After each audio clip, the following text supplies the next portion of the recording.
Okay, hi everyone, my name is Prajal Sondaki. I hope you guys are doing extremely well in your beautiful life. So today is the third day of shooting आणि तिसऱ्या दिवशी आम्ही location change केलं. 2 दिवस song shoot होतं तर ते location वेगळं होतं, आजचं लोकेशन वेगळं आहे. पण आज जे माझं कॅरेक्टर आहे तर त्या कॅरेक्टरवरती जे काम आहे ते सगळं आहे रिॲक्शन्सवरती. कारण की जे आमचे लीड हिरो आहेत प्रशांतचा सीन आहे जास्त करून.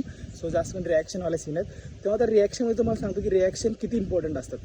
तर तुम्ही रिअल लाईफमध्ये तुम्ही पाहत असाल की आपण पण एकमेकांना खूप रिॲक्शन देतो. जेव्हा आपण कोणासोबत बोलत असतो तेव्हा. पण आपण ॲक्टिंग करताना आपण एवढी रिॲक्शन नाही देत, आपण ॲक्टिंग करायला जातो रिॲक्शन देण्याची. पण तिथे ॲक्टर फसतो. तर एवढं लक्षात ठेवा की जे आपण नॅचरल लाईफमध्ये रिॲक्शन देत असतो तर तुम्ही स्वतःहून स्टडी करत जावा की आपण या पॉईंटला काय बोललो, या पॉईंटला आपण कधी कसं काय बोललो, काय रिॲक्शन घेतले.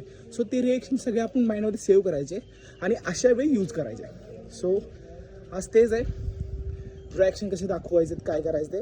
आणि भारी आहे, स्विमिंग पूलमधला सीन आहे. सो आज भारी आहे थोडं आज करूया. बाकीचं मला अपडेट देत जाईल.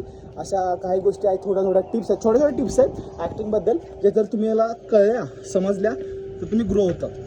त्या छोट्या गोष्टी सहसा कोणते ॲक्टर ना लक्ष नाही देत. असं बोलतात की यार फक्त रिॲक्शन तर आहेत, रिॲक्शनवरती काय आहे एवढं नसते.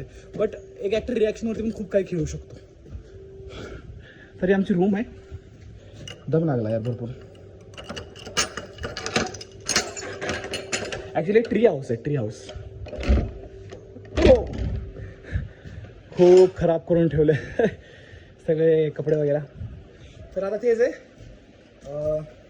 सांगायचं तात्पर्य एवढंच होतं की आजचं की रिॲक्शनवरती खूप काही खेळू शकतो एक ॲक्टर. सो रिॲक्शनवरती पण तेवढी स्टडी करा.